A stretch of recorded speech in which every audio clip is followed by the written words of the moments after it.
আওয়ামী লীগের পূর্বের যত ইতিহাস আমরা দেখি সবগুলো ইতিহাস তাদের সন্ত্রাসের ইতিহাস। সবসময়ই জনগণের বিরুদ্ধেই তারা অবস্থান নিয়েছে। আমরা ৭৩-এ দেখেছি, ৭৫-এ দেখেছি। তারা বাকশাল কায়েম থেকে শুরু করে হাজার হাজার মুক্তিযোদ্ধাকে হত্যা করেছে, জাসদের নেতাকর্মীকে হত্যা করেছে। এমনকি শেখ মুজিবুর রহমান নিজেই হুঙ্কার দিয়েছে সিরাজ শিকদার কোথায় আছে। শেখ মুজিবুর রহমান সাহেব নিজেও একজন ওই রকম ব্যক্তি এবং তিনি পার্লামেন্টের ভিতরে ডেপুটি স্পিকার শাহেদ আলীকে সে নিজেই হত্যা করেছে, হত্যার নেতৃত্ব দিয়েছে এবং পিটিয়ে তাকে সংসদের ভিতরে হত্যা করেছে। তাদের দলীয় কর্মীদের ব্যাপারে এই ধরনেরই চরিত্র আমরা দেখতে পাই। এখন তারা বিভিন্ন জায়গায় বাসে আগুন দিচ্ছে, সন্ত্রাস সৃষ্টি করতেছে, ককটেল বিস্ফোরণ ঘটাচ্ছে, আতঙ্ক সৃষ্টি করতেছে আর কি।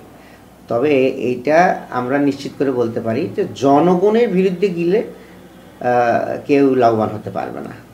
কারণ জনগণ যদি তাদেরকে প্রতিরোধ সৃষ্টি করে তাহলে তারা দাঁড়াবে কোথায়? মোটরসাইকেল নিয়ে এসে ককটেল মারতে পারে, কিন্তু তারা আবার জনগণের ভিতরে ঢুকতে হবে সেটা পারবে না। এবং জনগণ এগুলো প্রতিরোধ করবে। ৫ই আগস্টে এগুলো নির্মূল করা হয়ে গেছে।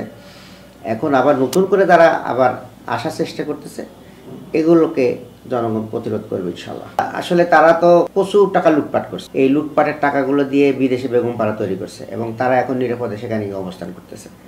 আর দেশের ভিতরে এই টাকাগুলো দিয়ে তাদের পথভ্রষ্ট লোকজনকে তারা মিসগাইড করতেছে এবং কিছু টাকা দিয়ে তাদেরকে পথে নামাই দিচ্ছে। এই টাকাগুলোই তারা এখন ইনভেস্ট করতেছে এই ধ্বংসাত্মক কাজে, আগুনের কাজে, সন্ত্রাসের কাজে, এগুলো ইনভেস্ট করতেছে। তো আসলে জনগণ প্রতিরোধ করলে এগুলো কোনো কাজে আসবে না ইনশাল্লাহ। আওয়ামী লীগ ফিরে আসতে পারার কোনো সুযোগ নাই। বাংলাদেশের মানুষ খুবই সচেতন। বিচ্ছিন্নভাবে কেউ কিছু বললে এগুলোকে নেতার কথা কর্মীরা শুনবে না।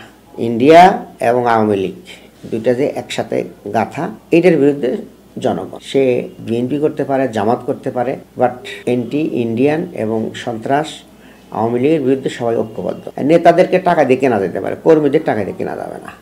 এই জন্য আমি মনে করি যে আওয়ামী লীগ